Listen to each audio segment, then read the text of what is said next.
ನಮಸ್ಕಾರ. ರೈತರಿಗೆ ದೊಡ್ಡ ಸಿಹಿ ಸುದ್ದಿ ಬಂದಿದೆ. ಮಳೆ ಹಾನಿಯಿಂದ ಬೆಳೆ ಕಳೆದುಕೊಂಡಿರೋರಿಗೆ ಈಗ ಸಿಗಲಿದೆ ಇನ್ನಷ್ಟು ಪರಿಹಾರ. ಹೌದು, ಸರ್ಕಾರವೇ ಈ ಬಗ್ಗೆ ತೀರ್ಮಾನಕ್ಕೆ ಮುಂದಾಗಿದೆ. ಇನ್ನು ಮುಂದೆ ರೈತರು ತಮ್ಮ ಬೆಳೆ ನಷ್ಟಕ್ಕೆ ಹೆಚ್ಚುವರಿ ಪರಿಹಾರದ ಹಣವನ್ನ ಪಡೆಯಬಹುದು. ಹೌದು, ಬೆಳೆ ನಷ್ಟ ಪರಿಹಾರ ಹೆಚ್ಚಿಸಲಿಕ್ಕೆ ಸರ್ಕಾರ ನಿರ್ಧಾರವನ್ನ ಮಾಡಿದೆ. ರಾಜ್ಯ ಸರ್ಕಾರ ಸದ್ಯ ಎಕರೆಗೆ ಎಷ್ಟಿದೆ ಪರಿಹಾರ ಅನ್ನೋದ್ರ ಕಂಪ್ಲೀಟ್ ಮಾಹಿತಿಯನ್ನ ಪಡೆಯೋಣ. ವಿಡಿಯೋನ ಕೊನೆವರೆಗೂ ನೋಡಿ. ಹಾಗೆ ನೀವು ಕೂಡ ರೈತರು ಅಥವಾ ರೈತರ ಮಕ್ಕಳಾಗಿದ್ರೆ ತಪ್ಪದೆ ಒಂದು ಲೈಕ್ ಕೊಟ್ಟು ನಿಮ್ಮ ಜಿಲ್ಲೆ ಯಾವುದು ಕಮೆಂಟ್ ಬಾಕ್ಸ್ ನಲ್ಲಿ ಕಮೆಂಟ್ ಮಾಡೋದನ್ನ ಮರಿಬೇಡಿ. ಹಾಗೆ ಇದೇ ರೀತಿ ಉಚಿತವಾಗಿ ಮಾಹಿತಿಗಳನ್ನ ಪಡಿಲಿಕ್ಕೆ ನಮ್ಮ ಚಾನೆಲ್ ಅನ್ನ ಸಬ್ಸ್ಕ್ರೈಬ್ ಮಾಡಿಕೊಂಡು ಪಕ್ಕದಲ್ಲಿ ಬರ್ತಕ್ಕಂಥ ಬೆಲ್ ಮೇಲೆ ಕ್ಲಿಕ್ ಅನ್ನ ಮಾಡ್ಕೊಳ್ಳಿ. ಹೌದು, ಈ ವರ್ಷ ಮುಂಗಾರು ಮಳೆ ಚೆನ್ನಾಗಿ ಬಂದಿತ್ತು. ರೈತರು ಕೂಡ ಖುಷಿಯಿಂದ ಬಿತ್ತನೆ ಶುರು ಮಾಡಿದ್ರು. ಆದರೆ ಕೆಲವೊಂದು ಜಿಲ್ಲೆಗಳಲ್ಲಿ ಕೆಲ ವಾರಗಳಲ್ಲಿ ಮಳೆ ಬಾರದ ಕಾರಣ ಅನೇಕ ಕಡೆ ಬೆಳೆ ಒಣಗಿದ್ರೆ, ಕೆಲ ಜಿಲ್ಲೆಗಳಲ್ಲಿ ಮುಂಗಾರು ಮಳೆ ಹೆಚ್ಚಾಗಿ ಬಿದ್ದಿದ್ರಿಂದ ಬೆಳೆ ನಾಶ ಆಗಿದೆ. ಹೌದು, ಜುಲೈ ಹಾಗೆ ಆಗಸ್ಟ್ ತಿಂಗಳಲ್ಲಿ ಭಾರಿ ಮಳೆ ಸುರಿತು.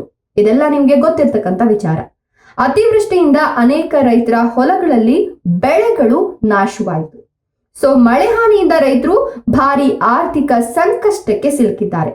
ಇಂತಹ ಸಂದರ್ಭದಲ್ಲಿ ಸರ್ಕಾರದಿಂದ ಸಿಗ್ತಕ್ಕಂತ ಪರಿಹಾರವೇ ಅವರಿಗೆ ಆಶಾ ಕಿರಣವಾಗಿರುತ್ತೆ ಅಂತ ಹೇಳಬಹುದು. ಆದ್ರೆ ಇತ್ತೀಚಿನವರೆಗೂ ರೈತರಿಗೆ ಸರ್ಕಾರ ಕೊಡ್ತಿದ್ದಂತಹ ಪರಿಹಾರದ ಹಣ ಸಾಕಾಗ್ತಾ ಇಲ್ಲ ಅನ್ನುವಂತಹ ಮಾತು ಕೇಳಿ ಬರ್ತಾ ಇದ್ದು, ರೈತರಿಗೆ ಆದ ನಷ್ಟ ಸರ್ಕಾರ ಕೊಡುವ ಹಣಕ್ಕಿಂತ ಹೆಚ್ಚಿದೆ. ಹೀಗಾಗಿ ಇದೇ ಕಾರಣಕ್ಕೆ ರಾಜ್ಯ ಸರ್ಕಾರ ಪರಿಹಾರದ ಮೊತ್ತವನ್ನ ಹೆಚ್ಚಿಸಲು ಮುಂದಾಗಿದೆ ಅಂತ ಹೇಳಲಾಗ್ತಿದೆ. ಹೌದು, ಈ ಬಗ್ಗೆ ಮಳೆಯ ಹಾನಿ ಕುರಿತು ಜಿಲ್ಲಾಡಳಿತಗಳ ಜೊತೆ ಸಭೆ ನಡೆಸಿದ ಬಳಿಕ ಸಿಎಂ ಸಿದ್ದರಾಮಯ್ಯ ಹೇಳಿದ್ದು ಏನಪ್ಪಾ ಅಂತ ಹೇಳಿದ್ರೆ, ರಾಜ್ಯದ ಕೆಲ ಜಿಲ್ಲೆಗಳಲ್ಲಿ ಮಳೆಯಿಂದಾಗಿ ಬೆಳೆ ನಷ್ಟವಾಗಿದೆ. ರೈತರಿಗೆ ಸಹಾಯ ಮಾಡಲು ನಾವು ವಿಪತ್ತು ನಿರ್ವಹಣಾ ನಿಧಿ ಮಾರ್ಗಸೂಚಿಗಿಂತ ಹೆಚ್ಚು ಪರಿಹಾರ ನೀಡುವ ಬಗ್ಗೆ ಸಚಿವ ಸಂಪುಟದಲ್ಲಿ ಚರ್ಚೆಯನ್ನ ಮಾಡುತ್ತೇವೆ. ರಾಜ್ಯ ಸರ್ಕಾರವೇ ಈ ಹೆಚ್ಚುವರಿ ಹೊರೆಯನ್ನ ಹೊರುತ್ತದೆ. ರೈತರಿಗೆ ಯಾವುದೇ ರೀತಿಯ ಸಂಕಷ್ಟ ಬಾರದಂತೆ ನೋಡಿಕೊಳ್ತೇವೆ ಅಂತ ಭರವಸೆಯನ್ನ ಕೊಟ್ಟಿದ್ದಾರೆ. ಸೊ ಪ್ರಾಥಮಿಕ ಸಮೀಕ್ಷೆಯ ಪ್ರಕಾರ ಸುಮಾರು 5.20 ಲಕ್ಷ ಹೆಕ್ಟೇರ್ ಪ್ರದೇಶದಲ್ಲಿ ಬೆಳೆ ಹಾನಿಯಾಗಿದೆ ಅಂತ ಹೇಳಲಾಗ್ತಿದೆ. 5.20 ಲಕ್ಷ ಹೆಕ್ಟೇರ್ ಭೂಮಿಯಲ್ಲಿ ಬೆಳೆ ನಾಶ ಆಗಿರತಕ್ಕಂಥದ್ದು. ಸೊ ಇದರಲ್ಲಿ ಕೃಷಿ ಬೆಳೆಗಳು 4,80,256 ಹೆಕ್ಟೇರ್ಗಳಾದ್ರೆ ತೋಟಗಾರಿಕಾ ಬೆಳೆಗಳು 40,407 ಹೆಕ್ಟೇರ್ ಸೇರಿದೆ. ಸೊ ಒಟ್ಟಾರೆ ನಷ್ಟವನ್ನ 550 ಕೋಟಿ ರೂಪಾಯಿ ಅಂತ ಅಂದಾಜು ಮಾಡಲಾಗಿದೆ. ಸೊ ಈಗ ಕೃಷಿ ಇಲಾಖೆ ಮತ್ತೆ ಕಂದಾಯ ಇಲಾಖೆ ಜಂಟಿ ಸಮೀಕ್ಷೆಯನ್ನ ಮಾಡ್ತಾ ಇದೆ. ಜಂಟಿ ಸಮೀಕ್ಷೆಯನ್ನ ಮಾಡಿ ಗರಿಷ್ಠ 10 ದಿನಗಳ ಒಳಗಾಗಿ ವರದಿಯನ್ನ ಮುಗಿಸಬೇಕು ಅಂತ ಸೂಚನೆಯನ್ನ ಕೂಡ ಕೊಡಲಾಗಿದೆ. ವರದಿ ಬಂದ ತಕ್ಷಣವೇ ಕ್ಯಾಬಿನೆಟ್ ಸಭೆಯಲ್ಲಿ ಪರಿಹಾರ ಮೊತ್ತ ಹೆಚ್ಚಳದ ಬಗ್ಗೆ ಅಂತಿಮ ನಿರ್ಧಾರವನ್ನ ಕೈಗೊಳ್ಳಲಾಗುತ್ತೆ ಅಂತ ಮಾನ್ಯ ಮುಖ್ಯಮಂತ್ರಿಗಳೇ ತಿಳಿಸಿದ್ದಾರೆ. ಇದರ ಜೊತೆಗೆ ಸಿಎಂ ಸಿದ್ದರಾಮಯ್ಯನವರ ಮಾತುಗಳ ಪ್ರಕಾರ ರೈತರಿಗೆ ಪರಿಹಾರ ನೀಡಲು ಹಣದ ಕೊರತೆ ಇಲ್ಲ. ಜಿಲ್ಲಾಧಿಕಾರಿ ಹಾಗೂ ತಹಶೀಲ್ದಾರರ ಖಾತೆಗಳಲ್ಲಿ ಈಗಾಗಲೇ 1,354 ಕೋಟಿ ರೂಪಾಯಿ ಲಭ್ಯ ಇದೆ. ಹಾಗಾಗಿ ಕೇಂದ್ರ ಸರ್ಕಾರದಿಂದ ಹಣ ಬರಬೇಕು ಅಂತ ಕಾಯೋದಿಲ್ಲ.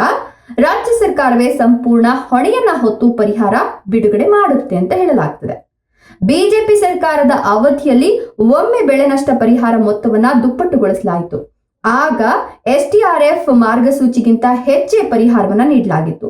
ಆ ಹೆಚ್ಚುವರಿ ಹಣವನ್ನ ರಾಜ್ಯ ಸರ್ಕಾರನೇ ಭರಿಸಿತ್ತು. ಸೊ ನಂತರ ಕಾಂಗ್ರೆಸ್ ಸರ್ಕಾರ ಬಂದ್ರು, ಅದನ್ನೇ ಮುಂದುವರಿಸಲಾಯಿತು. ಈಗ ಮತ್ತೆ ಬೆಳೆ ಹಾನಿ ಜಾಸ್ತಿ ಆಗಿರೋದ್ರಿಂದ ಪರಿಹಾರವನ್ನ ಹೆಚ್ಚಿಸಬೇಕು ಎಂಬ ಒತ್ತಡ ಬಂದಿದೆ ಅಂತ ಮುಖ್ಯಮಂತ್ರಿ ಸಿದ್ದರಾಮಯ್ಯನವರು ಹೇಳಿದ್ದಾರೆ. ಸದ್ಯ ರೈತರಿಗೆ ಸಿಗ್ತಿರುವ ಪರಿಹಾರನ ಎಷ್ಟಪ್ಪ ಅಂತ ಹೇಳಿದ್ರೆ, ಅಂದ್ರೆ ರೈತರಿಗೆ ಎಷ್ಟು ಪರಿಹಾರದ ಹಣ ಸಿಗ್ತಿದೆ ಅಂತ ಹೇಳಿದ್ರೆ, ವಿಪತ್ತು ನಿರ್ವಹಣಾ ಮಾರ್ಗಸೂಚಿಯ ಪ್ರಕಾರ ರೈತರಿಗೆ ಗರಿಷ್ಠ 2 ಹೆಕ್ಟೇರ್ ವರೆಗಿನ ಭೂಮಿಗೆ ಮಾತ್ರ ಪರಿಹಾರವನ್ನ ನೀಡಲಾಗ್ತಿದೆ. ಪ್ರಸ್ತುತ ಮಳೆಯಾಶ್ರಿತ ಬೆಳೆಗೆ ಪ್ರತಿ ಎಕರೆಗೆ 8,500 ರೂಪಾಯಿ ಇದೆ. ಹಾಗೂ ನೀರಾವರಿ ಪ್ರದೇಶದ ಬೆಳೆಗೆ ಪ್ರತಿ ಎಕರೆಗೆ 17,000 ರೂಪಾಯಿವರೆಗೂ ನೀಡಲಾಗ್ತಿದೆ. ಜೊತೆಗೆ ತೋಟಗಾರಿಕಾ ಬೆಳೆಗಳು ನಾಶವಾದರೆ ಪ್ರತಿ ಎಕರೆಗೆ 22,500 ರೂಪಾಯಿನ ನೀಡಲಾಗ್ತಿದೆ. ಆದ್ರೆ ಈ ಬಗ್ಗೆ ರೈತರು ಏನ್ ಹೇಳ್ತಾ ಇದ್ದಾರೆ ಅಂದ್ರೆ, ಈ ಹಣದಿಂದ ನಾವು ಖರ್ಚು ಮಾಡಿದಷ್ಟು ನಮ್ಗೆ ವಾಪಸ್ ಹಣ ಬರ್ತಾ ಇಲ್ಲ. ಅಂದ್ರೆ 1 ಎಕರೆ ಹೊಲದಲ್ಲಿ ಬೆಳೆ ಬೆಳಿಲಿಕ್ಕೆ ರೈತರು ಬೀಜ ತರಬೇಕು, ರಸಗೊಬ್ಬರ ಖರೀದಿ ಮಾಡಬೇಕು, ಕೂಲಿ ಕಾರ್ಮಿಕರ ವೆಚ್ಚವನ್ನ ನೋಡ್ಕೊಳ್ಬೇಕು, ನೀರಾವರಿ ವೆಚ್ಚವನ್ನ ಸೇರಿಸ್ಕೊಳ್ಬೇಕಾಗತ್ತೆ. ಸೊ ಲಕ್ಷಾಂತರ ರೂಪಾಯಿ ಹಣ ಖರ್ಚಾಗತ್ತೆ. ಆದ್ರೆ ಹಾನಿಯಾದಾಗ ಸಿಗೋದು ಕೆಲವೇ ಸಾವಿರ ರೂಪಾಯಿ ಮಾತ್ರ. ಇದು ರೈತರ ನಷ್ಟಕ್ಕೆ ಸರಿಯಾದ ಪರಿಹಾರ ಅಲ್ಲ ಅಂತ ರೈತರು ಹೇಳ್ತಿದ್ದಾರೆ. ಈಗಾಗಲೇ ಮಳೆ ಹಾನಿಯಿಂದ ನಷ್ಟ ಅನುಭವಿಸಿದ ರೈತರು ಸರ್ಕಾರದ ತೀರ್ಮಾನದತ್ತ ಕಣ್ಣು ಹಾಯಿಸಿದ್ದಾರೆ.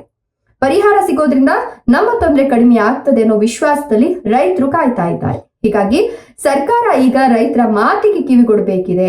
ರೈತರಿಗೆ ನಿಜವಾದ ಸಹಾಯ ಆಗಬೇಕು ಎಂಬ ಉದ್ದೇಶದಿಂದ ಪರಿಹಾರದ ಮೊತ್ತವನ್ನ ಹೆಚ್ಚಿಸಲಿಕ್ಕೆ ತೀರ್ಮಾನವನ್ನ ತಂದಿದೆ. ಹೆಚ್ಚುವರಿ ಮೊತ್ತವನ್ನ ರಾಜ್ಯ ಸರ್ಕಾರವೇ ಭರಿಸುತ್ತೆ ಅಂತ ಕೂಡ ಹೇಳಲಾಗ್ತಿದೆ. ಮುಂದಿನ ದಿನಗಳಲ್ಲಿ ಸಚಿವ ಸಂಪುಟ ಸಭೆಯಲ್ಲಿ ಹೊಸ ಪರಿಹಾರ ಮೊತ್ತ ನಿಗದಿಯನ್ನ ಮಾಡಲಾಗ್ತಿದೆ.